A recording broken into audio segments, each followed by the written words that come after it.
Hello students, मैं अंजलि पयाल स्वागत करती हूँ आपका आईसीटी वर्चुअल क्लासरूम देहरादून से।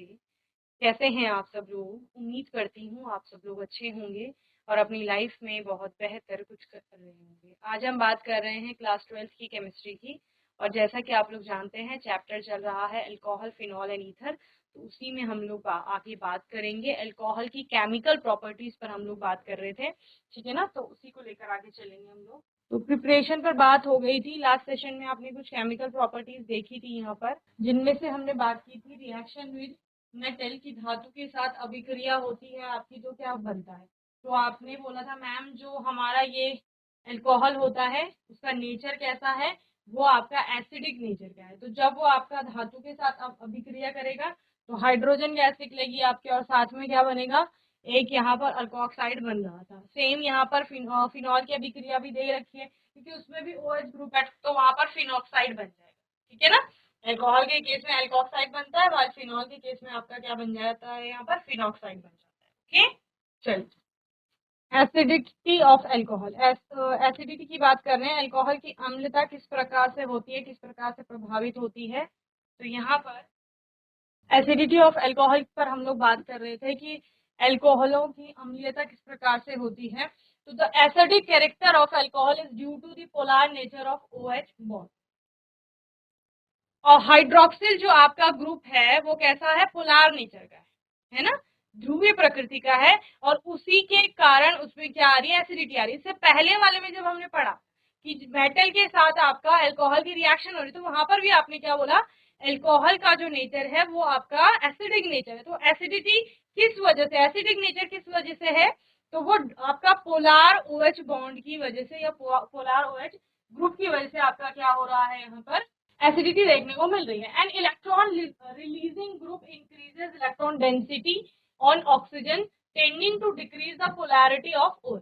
होता क्या है, इलेक्ट्रॉन रिलीजिंग ग्रुप जो होते हैं इंक्रीज इलेक्ट्रॉन डेंसिटी, वो इंक्रीज करेगा इलेक्ट्रॉन डेंसिटी को ऑन ऑक्सीजन, और tendency to decrease the polarity of OH, जिससे कि वो क्या होगा, OH की जो आपकी पोलैरिटी है उसकी जो टेंडेंसी है वो कम हो जाएगी। Okay, this decreases the acid strength, इससे अम्ल की अम्लता कम हो जाएगी।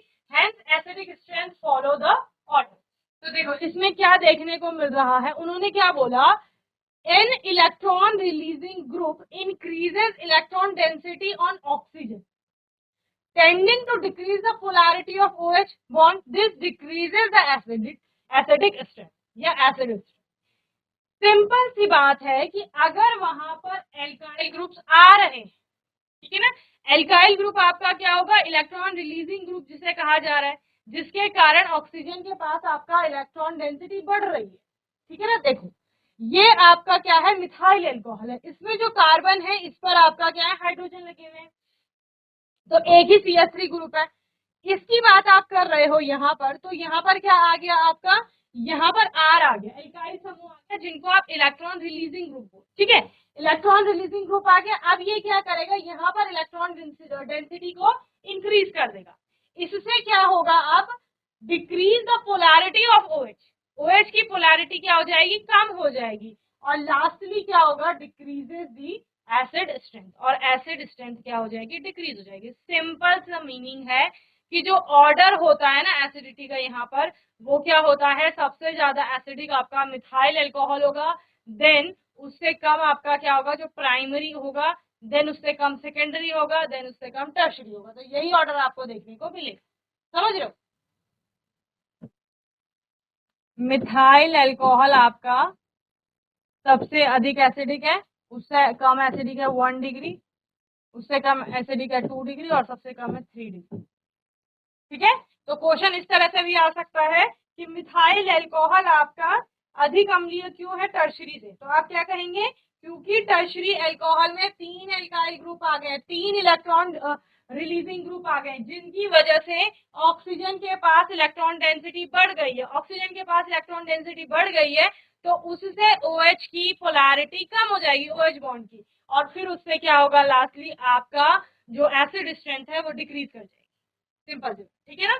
Then acidity of phenol, phenol की एसिडिटी किस प्रकार से अफेक्ट करेगी, the hydroxyl group of phenol is directly attached to the sp2 hybridized carbon of benzene ring which act as an electron withdrawing group. Okay, क्या कहा गया है यहाँ पर, जो फिनॉल है आपका वो डायरेक्ट आपका sp2 हाइब्रिडाइज कार्बन से जुड़ रहा है, और benzene which act as an electron withdrawing group, जो किसकी तरह काम कर रहा है आपका यहाँ पर, इलेक्ट्रॉन विदड्रॉइंग ग्रुप की तरह कार्य कर रहा है, और इसकी सारी संरचनाएं यहाँ पर बनाई गई हैं।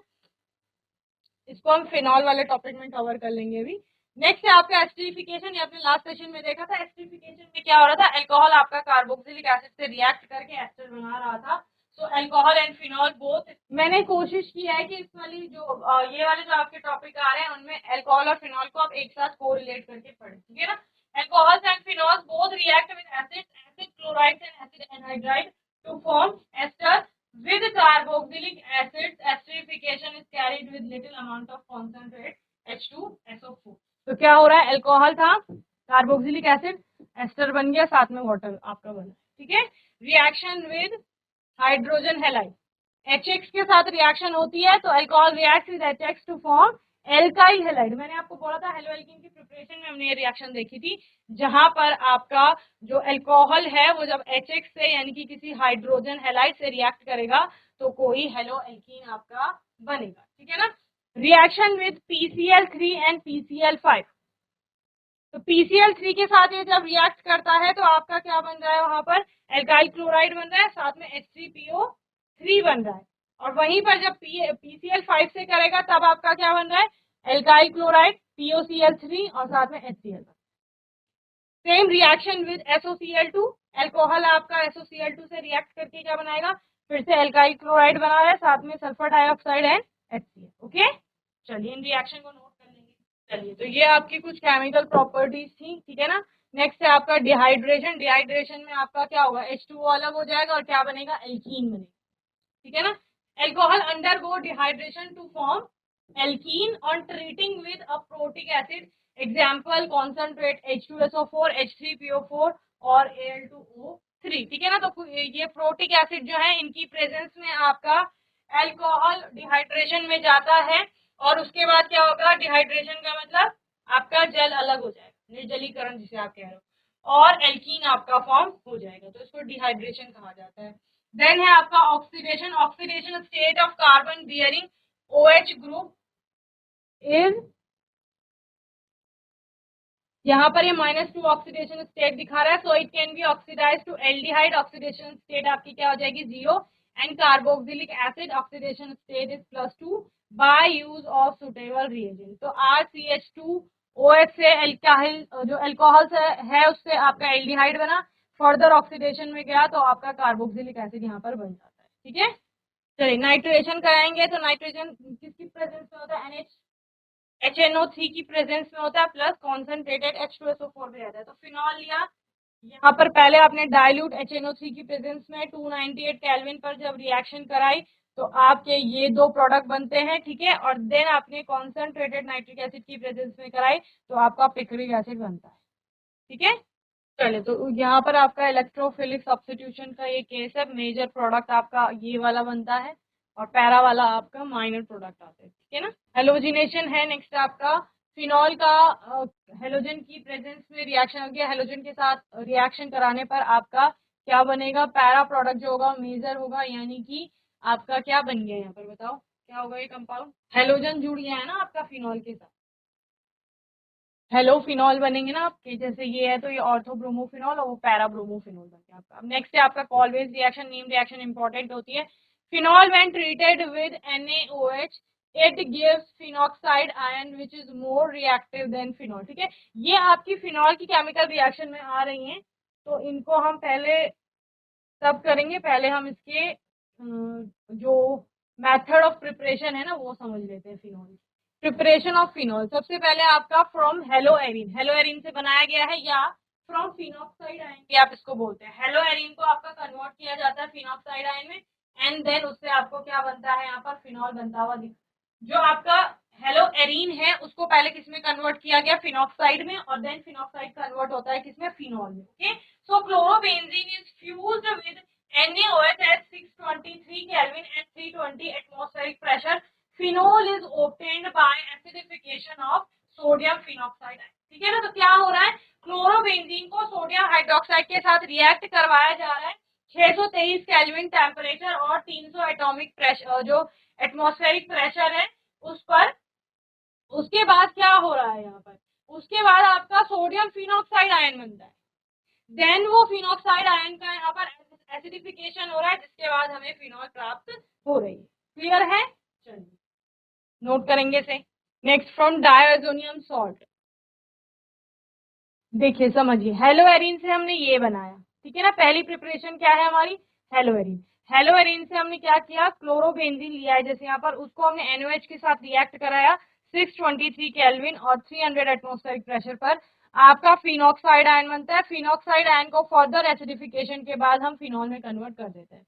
देन आपका फ्रॉम डायज़ोनियम सॉल्ट है, तो डायज़ोनियम सॉल्ट में जैसे बेंजीन डायज़ोनियम क्लोराइड हमारे पास है, तो उसको H2O के साथ रिएक्ट कराते हैं, तो वहां पर हमें फिनॉल बनता है। So diazonium salts are hydrolysed to phenol by warming with water और ट्रीटिंग विद डाइल्यूट एसिड, ठीक है ना। तो इसको हम लोग क्या कराते हैं, आपका हाइड्रोलाइज करवाते हैं और उसके बाद फिनॉल प्राप्त होता है। ये वाली अभिक्रिया इंपॉर्टेंट है आपकी। चलिए, from benzene sulphonic acid, benzene sulphonic acid से, तो benzene sulphonic acid is fused with NaOH, acidification of the sodium salt gives phenol, ठीक है ना।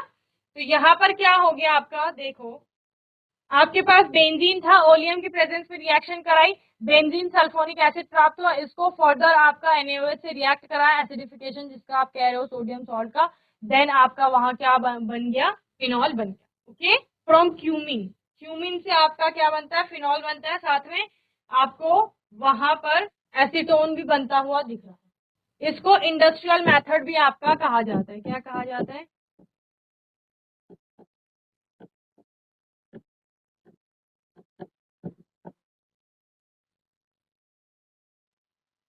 चलिए एक और लिखे, from salicylic acid, from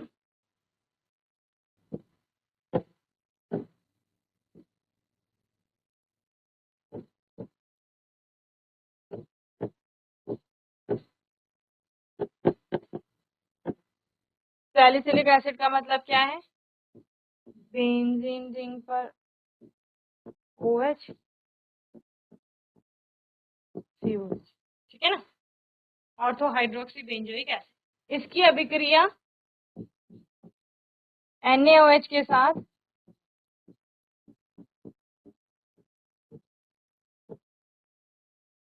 calcium oxide की प्रेजेंस में कराई जा रही है,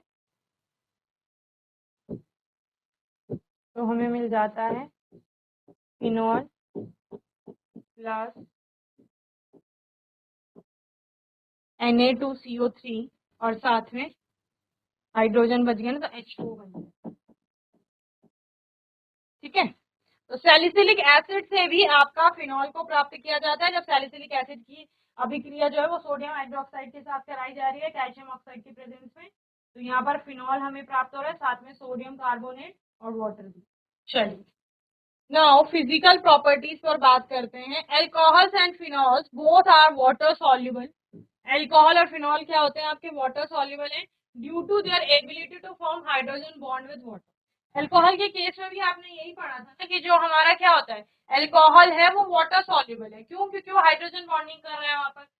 the solubility decreases with increase in size of hydrophobic group.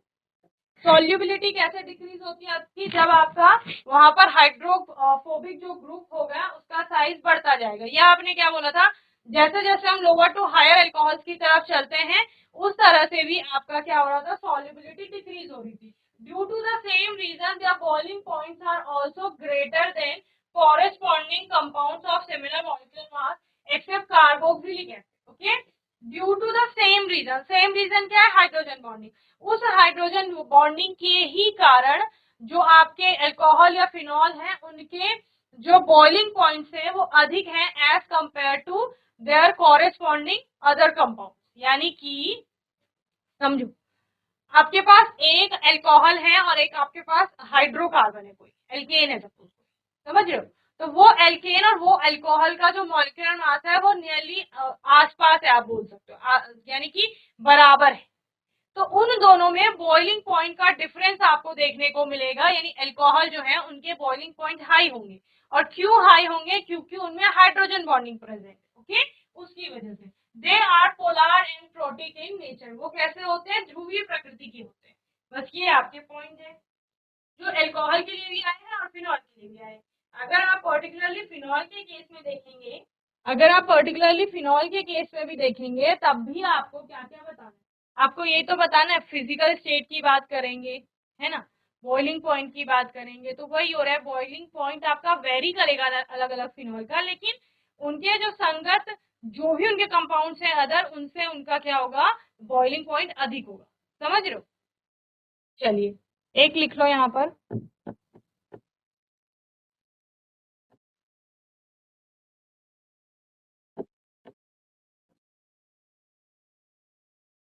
Phenol attain lightish, light pinkish है, light pinkish colour,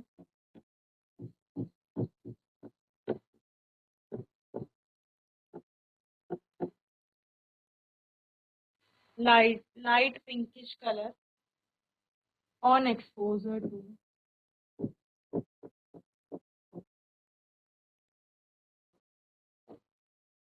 air and light।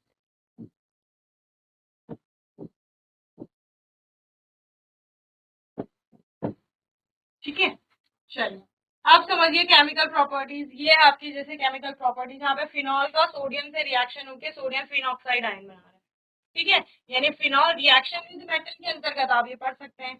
Then यहाँ पर हमने एसिडिक नेचर की बात की थी।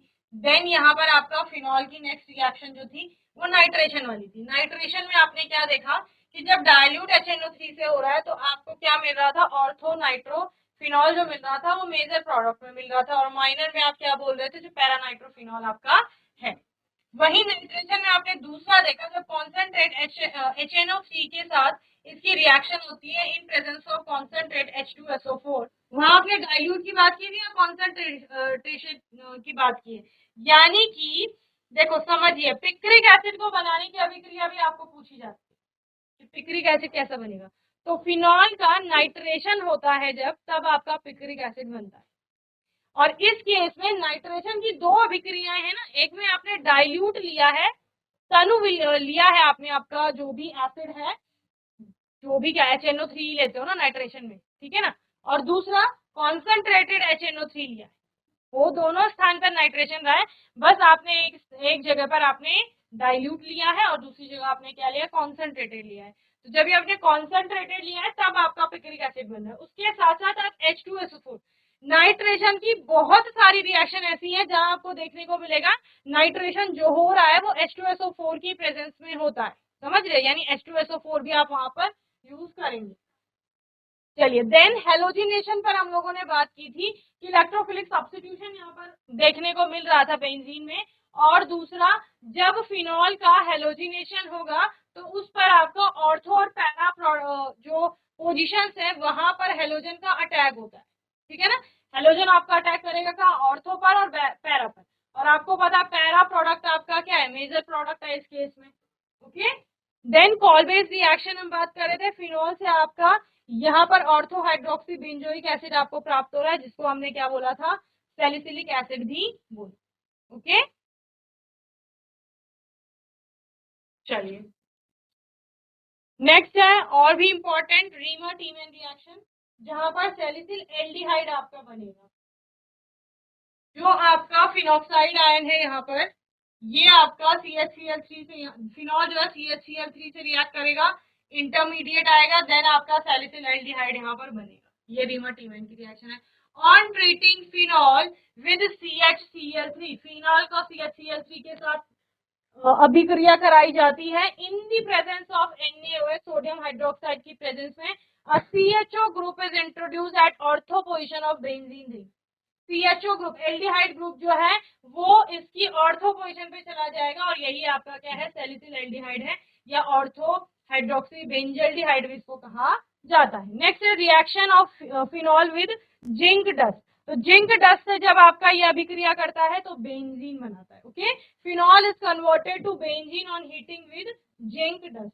फिनॉल के साथ जिंक डस्ट की अभिक्रिया होगी तो बेंजीन बनेगा, साथ में जिंक ऑक्साइड आपका बन रहा है। ठीक है, तो ये आपकी केमिकल प्रॉपर्टीज हो गई। नेक्स्ट है ऑक्सीडेशन। ऑक्सीडेशन होने पर बेंजोक्विनोन बनता है। Okay, by application of strong oxidizing agent phenol converted into benzoquinone. Phenol का जब ऑक्सीडेशन होता है स्ट्रॉन्ग ऑक्सीडाइजिंग एजेंट की प्रेजेंस में, ऑक्सीकरण होता है यानी कि, तो in the presence of air phenol are slowly oxidized to dark colour mixture containing quinone.